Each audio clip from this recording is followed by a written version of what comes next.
Is it myth or fact that the ghoulish creatures of Halloween are nothing more than figments of our collective imagination, born from spooky stories and Hollywood screens? Many would confidently call that a fact, but the truth is far more complex and fascinating. The monsters we so eagerly dress up as, the cackling witch, the silent ghost, did not spring fully formed from a writer's mind. They are, in fact, the products of real history, ancient beliefs, deep-seated human fears. This essay will journey back in time to uncover the origins of witches, vampires, werewolves, and ghosts, revealing how historical events, cultural anxieties, and evolving traditions shaped them into the Halloween icons we recognize today. Long before plastic fangs or carved jack-o'-lanterns, people grappled with a terrifying, inexplicable world. Night concealed dangers, diseases devastated towns, and nature was both sustenance and peril. To make sense of chaos, people told stories, giving a face to fears, forging order, and, sometimes, enforcing control. The common myth presents a very specific image: a wicked old crone with a hooked nose and pointed hat, flying on a broomstick to cast malevolent spells. This is a caricature of a more complex and tragic history. The archetype did not begin with evil. In ancient cultures, especially Celtic, stood wise women, healers, and midwives. They mastered herbs, nature, and folk remedies to serve their communities, respected, sought for mending, childbirth, and guidance. In the Middle Ages, consolidation of belief recast pagan customs as demonic.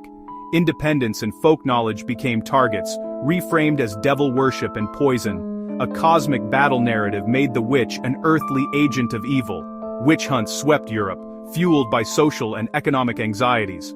When crops failed, animals sickened, or plague struck, people found a scapegoat. Accusations fell on the elderly, the poor, widows, the marginalized. Thousands suffered torture and death for impossible crimes. Our Halloween witch, cat, cauldron, broom, mixes healer legacy with persecution. The hat likely mocked marginalized groups. The broom tied to fertility rites, later twisted into demonic flight.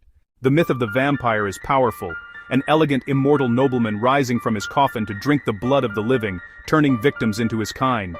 This is the vampire of Gothic literature and cinema, a dark, aristocratic menace. The factual origin is grittier, rooted in disease and death. Before science explained decay, exhumers saw sights that defied belief. Bodies bloated, dark fluid on lips, skin seeming fresh, misread as signs of undeath. In 17th and 18th century communities, epidemics fed belief that the first to die rose to prey on kin. This fear was genuine, prompting protective rituals. They exhumed graves, checked for signs of undeath, and used staking, decapitation, or cremation to neutralize the threat. Barbaric to us, these were seen as public health measures, the bloated peasant corpse transformed into the suave aristocrat via literature.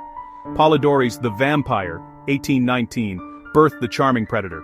Stoker's Dracula, 1897, cemented it, blending folklore with anxieties about sexuality, foreignness, and disease. Today's vampire is a hybrid, echoes of plague and funerary customs, wrapped in the romantic guise of the Gothic anti-hero. The werewolf is a primal tale of transformation, a person, cursed or bitten, losing reason under the full moon to predatory instinct. This image haunts our stories, its roots weave through tradition, psychology, and the fear of the wild. Warriors wore pelts to channel ferocity, blurring man and beast. In Europe, wolves were real threats, killing livestock and, rarely, people. A rule-bound world feared animalistic urges within. Cases of clinical lycanthropy likely fed the myth. Werewolf trials, often targeting outcasts or the mentally ill, echoed witch persecutions. Under torture, some confessed to pacts, salves, and monstrous deeds. Society projected fears onto the werewolf. The full moon trigger is largely a 20th century film invention. Hollywood found the moon visually irresistible, now inseparable from the myth. Today's werewolf combines ancient shape-shifting tales, historical wolf fear, tragic trials, and cinematic flair. The ghost may be our most universal monster, a disembodied spirit trapped between worlds, haunting a place forever, from vengeful to sorrowful to playful. Belief in ghosts is a deep cultural constant across history. It springs from grief and memory. After loss, we sense presence, hear steps, glimpse shapes, and dream vividly. Funeral rites guided souls onward, so they wouldn't trouble the living. Some ghosts sought justice, proper burial, or came to warn kin. Such tales reinforced moral codes and honor for the dead. Victorian spiritualism mainstreamed ghost stories. Writers like Dickens and Poe perfected suspense and psychological terror. Today's Halloween ghosts descend from that legacy, simplified, sometimes comical. They let us nod at the boundary of life and death, our oldest belief, filtered into modern fun. Halloween is a layered festival, ancient rituals, religious observances, folk traditions, gathering our monsters under one night, rooted in Samhain, marking harvest's end and winter's onset, darkness and death. The veil thinned, spirits could wander. People lit fires, wore masks to ward off or represent the dead. With All Saints on Nov 1, the eve became All Hallows. Pagan customs merged with Christian observance. Irish and Scottish traditions crossed to America. Stories, divination, mischief. Customs blended into a secular community celebration. Mass media standardized iconic images, perfect for costumes and decor.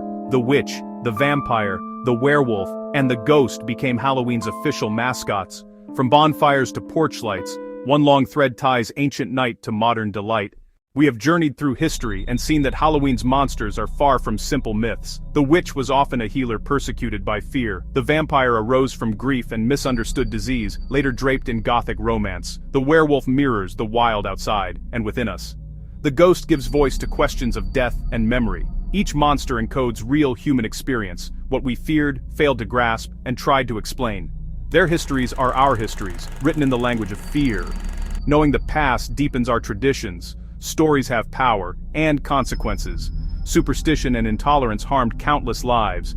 We can separate holiday fun from historical harm, and replace fear with science and empathy.